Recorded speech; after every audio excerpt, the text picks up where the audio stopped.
मनुष्य की सबसे बड़ी दुर्बलता क्या होती है? सोचिए। धन, प्रेम, अहंकार। मनुष्य की सबसे बड़ी दुर्बलता होती है उसके रहस्य। चाहे आप कितने भी शक्तिशाली क्यों ना हो, कितने भी प्रबल क्यों ना हो, परंतु उसके रहस्य उसके नाश की चाबी होती है। इसलिए यदि प्रबल रहना है, शक्तिशाली रहना है, समर्थ रहना है, तो अपने रहस्य को किसी को भी ना बताएं, ना मित्र को और ना ही शत्रु को, क्योंकि समय पड़ने पर कब कौन शत्रु हो जाए ऐसा कहना संभव नहीं। विभीषण को रावण के अमृत कुंड का ज्ञात था, इसीलिए प्रभु श्री राम रावण का वध करने में सफल हो सके। इसलिए उचित यही है कि आप अपने रहस्य को स्वयं तक ही सीमित रखें।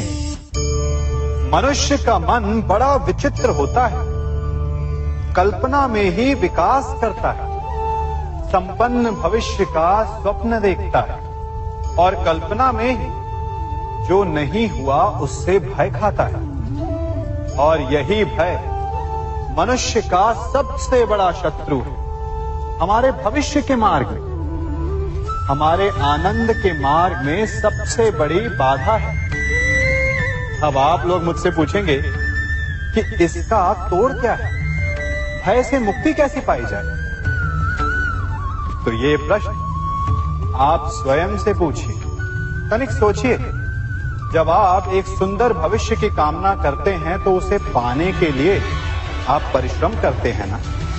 ठीक उसी प्रकार भय से मुक्ति पाने के लिए आप उससे लड़ जाएं और उसका निवारण आपको स्वतः ही मिल जाएगा।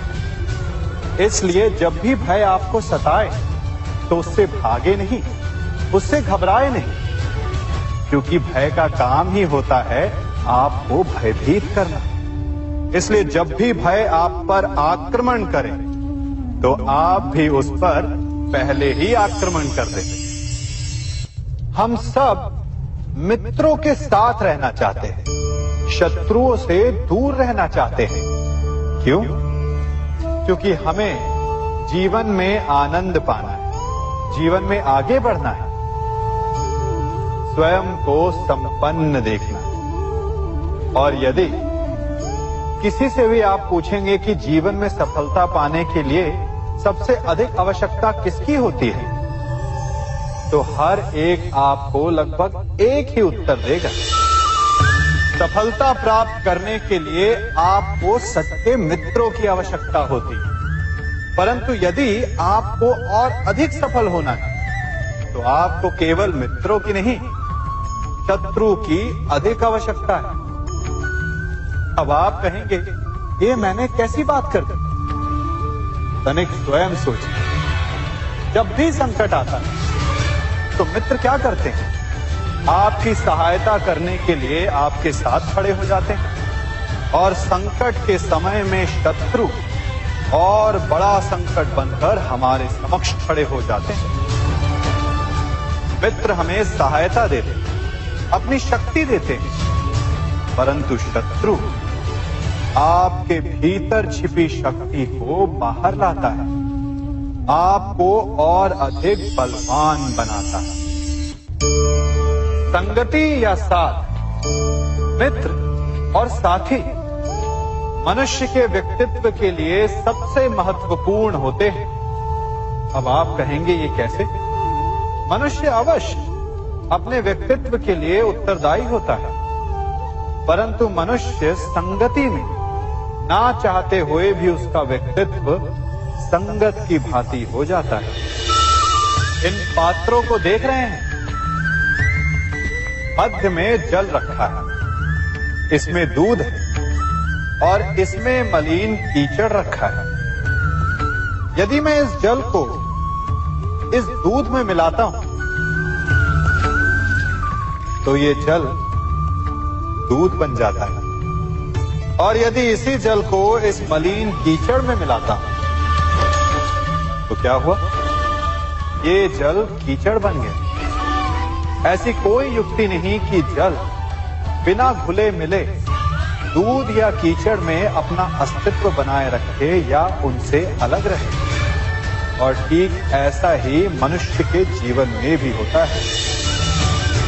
यदि एक गुणहीन व्यक्ति गुणवानों की संगत में बैठे तो उसे भी गुणवान समझा जाता है, सम्मान का पात्र समझा जाता है। और यदि एक गुणवान व्यक्ति गुणहीनों की संगत में बैठे तो उसे भी तिरस्कार मिलता है। इसलिए अपने जीवन में सदैव संगति सोच समझकर सावधानी से चुनिएगा। कभी खेत में किसी किसान को खेती करते देखा है? वो उसे सींचता है, उसे जोतता है, पशु पक्षियों से खेत की फसल की रक्षा करता है। परंतु एक बात का वो सबसे विशेष ध्यान रखता है कि कहीं खेत में खरपतवार ना उग जाए, क्योंकि एक खरपतवार खेत की सारी फसल को नष्ट कर सकती है। ठीक उसी प्रकार यदि वंश की कोई संतान खोटी निकल जाती है तो वो समूचे वंश का सर्वनाश कर देती है। इसीलिए संतान के लालन पालन में विशेष ध्यान देना आवश्यक होता है, क्योंकि संतान वो फसल होती है जो वंश के आने वाले समय को महान बना सकती है या फिर वंश का पतन भी कर सकती है। मनुष्य भी बड़ा विचित्र प्राणी है। अपनों से नीचे के स्तर के लोगों को वो हे दृष्टि से देखता है, उनका उपहास उड़ाता है, उनसे बार बार कहता है कि तुम्हारा कुछ नहीं हो सकता, तुम भविष्य में कुछ नहीं कर पाओगे। जब मनुष्य के पास धन संपत्ति मान होता है तो वो दूसरों का आदर नहीं करता, परंतु वो एक बात भूल जाता है कि उससे भी अधिक शक्तिशाली कोई अस्तित्व में है, और वो है समय। काल अपना चक्र कब बदलेगा ये कोई नहीं जानता। समय अपनी करवट कब लेगा ये कोई नहीं जानता। कोयला भी समय के साथ साथ हीरे में परिवर्तित हो जाता है। इसलिए जीवन में कभी भी किसी का भी उपहास नहीं उड़ाना चाहिए। बड़ी विकट समस्या है। मुझे स्मरण ही नहीं हो रहा कि इस गुच्छे की कौन सी चाबी इस ताले को खोलेगी। बड़ी देर से प्रयास कर रहा हूं, परंतु ये ताला खुल ही नहीं रहा।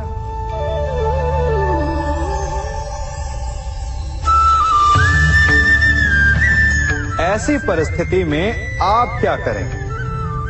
अधिकतर लोग ऐसी परिस्थिति में अपनी आशा खो बैठते हैं। उन्हें लगता है कि चाबी खो गई। वो तिलमिला जाते हैं, क्रोधित हो उठते हैं। परंतु उस समय धैर्य रखें तो गुच्छे की अंतिम चाबी ताला खोल सकती है। कुल्हाड़ी का अंतिम प्रहार वृक्ष को काट के गिरा देता है, परंतु क्या सत्य में कुल्हाड़ी का अंतिम प्रहार वृक्ष को काट के गिरा देता है? आपको आपका लक्ष्य दिला देता है? नहीं, आपका निरंतर प्रयत्न ही आपको सफलता दिलाता है।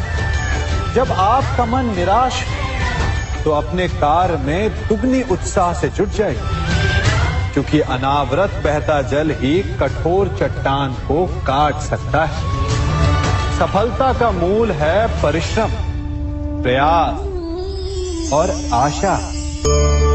मनुष्य का जीवन ऋतुओं के समान होता है। आज ग्रीष्म तो कल वर्षा, परसों शीत।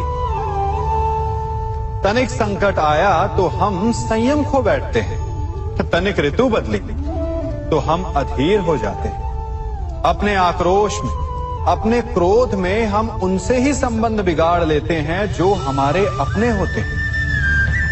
क्यों ऐसा होता है ना? हमें लगता है कि हमारे अपने फिर से मना लेंगे, परंतु स्मरण रखिए सदा ऐसा करना संभव नहीं होता। सागर की उछलती लहरों को तट सहता है, और यदि तट ही टूट जाए तो बाढ़ आ जाती है। हमारे संबंध भी दूध की भांति होते हैं। दूध तपकर उबल सकता है, परंतु यदि उसमें खटास आ जाए तो वो फट भी जाते हैं। और फटे दूध को चाहे जितना मत लो, उसमें से माखन नहीं निकलेगा। इसीलिए अपने संबंधों को संभल कर निभाना चाहिए।